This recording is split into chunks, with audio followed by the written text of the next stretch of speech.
Good evening. Part 2 of Treasure Island, The Sea Cook, Chapter 7. When we left Jim in the last chapter, he was with Squire Trelawney and Dr. Livesey.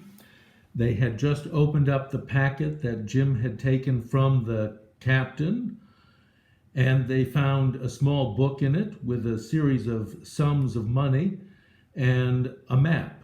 The map was the map of Treasure Island. Here's Chapter 7. I go to Bristol. It was longer than the squire imagined ere we were ready for the sea, and none of our first plans, not even Dr. Livesey's, of keeping me beside him, could be carried out as we intended. The doctor had to go to London for a physician to take charge of his practice. He just couldn't abandon it.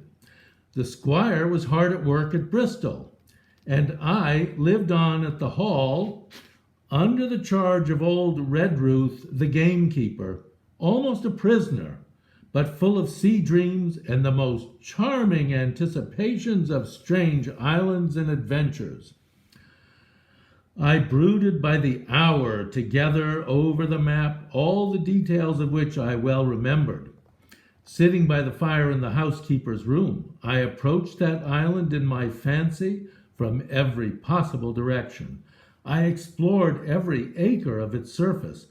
I climbed 1,000 times to that tall hill they called the Spyglass, and from the top enjoyed the most wonderful and changing prospects.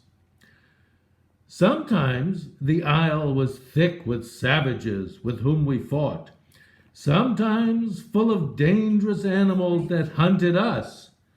But in all my fancies, nothing occurred to me so strange and tragic as our actual adventures. So the weeks passed on, till one fine day there came a letter addressed to Dr. Livesey with this addition, to be opened in the case of his absence by Tom Redruth or young Hawkins.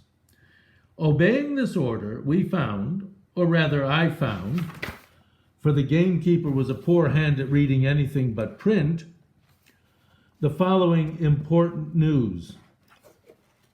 Dated March 1st, 40, Old Anchor Inn, Bristol. Dear Livesey, as I do not know whether you are at the Hall or still in London, I send this in double to both places. The ship is bought and fitted. She lies at anchor, ready for sea. You never imagined a sweeter schooner. A child might sail her. 200 tons, name Hispaniola. I got her through my old friend Blandley, who has proved himself throughout the most surprising trump. The admirable fellow literally slaved in my interest. And so, I may say, did everyone in Bristol, as soon as they got wind of what port we sailed for. Treasure, I mean. Redruth, said I, interrupting the letter, Dr. Livesey will not like that. The squire has been talking, after all. Well, who's a better right, growled the gamekeeper. A pretty rum go if Squire an't to talk for Dr. Livesey, I should think. At that point I gave up all attempt at commentary and read straight on. Blandley himself found the Hispaniola, and by the most admirable management got her for the merest trifle. There is a class of men in Bristol monstrously prejudiced against Blandley. They go the length of declaring that this honest creature would do anything for money, that the Hispaniola belonged to him, and that he sold it to me absurdly high. The most transparent calumnies. Calumnies are lies. None of them dare, however, to deny the merits of the ship. I'll show you a picture of what a schooner is and what this ship might have looked like. Hang on.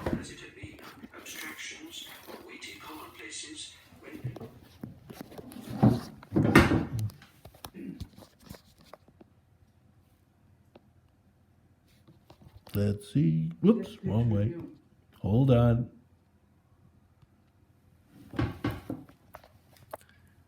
And here we are again. There Move it over to the, is, now push it over so you can see the whole picture. there's a schooner. You can see it's a sailboat. It has, let's come back a little bit so it's easier to see. It has in the bow there are 3 sails. This one has 2 masts. Some of them have 3 masts. This is the mast. You can kind of see the rigging in here. The little thin lines are the ropes that hold the sails and control and hold everything in place and allow you to sail it. And up here is a topsail. This schooner is rigged as a topsail with topsails. It has 2 sails in addition to these sails here. Anyway, that's a schooner. It's pretty technical, but I thought you might be interested in seeing what they were sailing in and where they were going. They were about to cross the Atlantic Ocean in that thing. So far, there was not a hitch. The work people, to be sure, riggers and whatnot, were most annoyingly slow, but time cured that. It was the crew troubled me. I wished a round score of men, in case of natives, buccaneers, or the odious French. Now, a score is 20, so he wanted a crew of 20 men to man the ship, to be able to control the sails and sail the ship. And in case also that they ran into trouble from natives, meaning the people who actually lived in that particular island, buccaneers, pirates, or the odious, the hateful French. And I had the worry of the deuce itself to find so much as half a dozen, till the most remarkable stroke of fortune brought me the very man that I required. I was standing on the dock when, by the merest accident, I fell in talk with him. I found he was an old sailor, kept a public house, knew all the seafaring men in Bristol, had lost his health ashore, and wanted a good berth as cook to get to sea again. He had hobbled down there that morning, he said, to get a smell of the salt. I was monstrously touched. So would you have been, and out of pure pity I engaged him on the spot to be ship's cook. Long John Silver he is called, and has lost a leg, but that I regarded as a recommendation, since he lost it in his country's service under the immortal Hawke. He has no pension, lives he. Imagine the abominable age we live in. A man who's lost his leg, but did not get a pension, not a dime for it from the government. Well, sir, I thought I had only found a cook, but it was a crew I had discovered. Between Silver and myself, we got together in a few days a company of the toughest old salts imaginable. A salt is a salt. A salt is somebody who, a sailor, because the sea is salty and he's always covered with salt water. Not pretty to look at, but fellows by their faces of the most indomitable spirit, unmasterable. They were heroes, every one of them. I declare we could fight a frigate. Now, frigate was a man of war. It was a ship with 30 or 40 or 50 cannons. It'd be pretty hard to fight a frigate. Long John even got rid of 2 out of the 6 or 7 I had already engaged. He showed me in a moment that they were just the sort of freshwater swabs we had to fear in an adventure of importance. I am in the most magnificent health and spirits, eating like a bull, sleeping like a tree, yet I shall not enjoy a moment till I hear my old tarpaulins trampling round the capstan, Seaward ho! Hang the treasure! It's the glory of the sea that has turned my head. So now, Livesey, come post. Do not lose an hour if you respect me. Come post means come as fast as you can. Let young Hawkins go at once to see his mother with Red Ruth for a guard, and then both come full speed to Bristol. John Trelawney.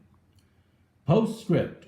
I did not tell you that Blandley, who, by the way, is to send a consort after us if we don't turn up by the end of August, had found an admirable fellow for sailing master, a stiff man, which I regret, but in all other respects a treasure. Long John Silver unearthed a very competent man for mate, a man named Arrow. I have a boatswain who pipes, Livesey, so things shall go man-o'-war fashion on board the good ship Hispaniola. I forgot to tell you that Silver is a man of substance. I know of my own knowledge that he has a banker's account, which has never been overdrawn.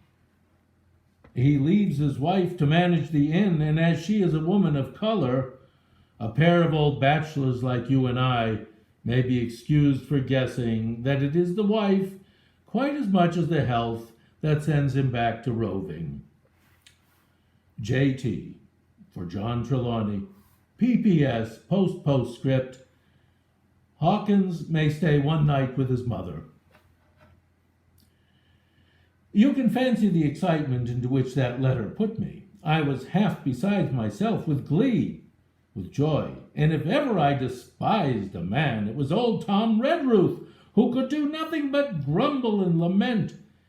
Any of the under gamekeepers would gladly have changed places with him, but such was not the squire's pleasure, and the squire's pleasure was like law among them all. Nobody but old Redruth would have dared so much as even to grumble. The next morning he and I set out on foot for the Admiral Benbow, and there I found my mother in good health and spirits. The captain, who had been so long a cause of so much discomfort, was gone where the wicked cease from troubling. In short, he had gone to meet his Maker. He was quite dead. The squire had had everything repaired, and the public rooms and the sign repainted, and had added some furniture. Above all, a beautiful armchair for mother in the bar. He had found her a boy as an apprentice also, so that she should not want help while I was gone. It was on seeing that boy that I understood for the first time my situation. I had thought up to that moment of the adventures before me, not at all of the home I was leaving. And now, at the sight of this clumsy stranger who was to stay here in my place beside my mother, I had my first attack of tears. I'm afraid I led that boy a dog's life, for as he was new to the work, I had 100 opportunities of setting him right and putting him down, and I was not slow to profit by them. In short, he lorded it over that new boy. The night passed, and the next day after dinner, Redruth and I were afoot again and on the road. I said goodbye to mother and the cove where I had lived since I was born, and the dear old Admiral Benbow, since he was repainted, no longer quite so dear. One of my last thoughts was of the captain who had so often strode along the beach with his cocked hat, his saber-cut cheek, and his old brass telescope. Next moment, we'd turned the corner and my home was out of sight. Now, just in case you're wondering what a cocked hat is, there happens to be a picture of one on the cover of the magazine from the newspaper today. That is a cocked hat. You can see it's got three corners. The point is in front and it's kind of turned up.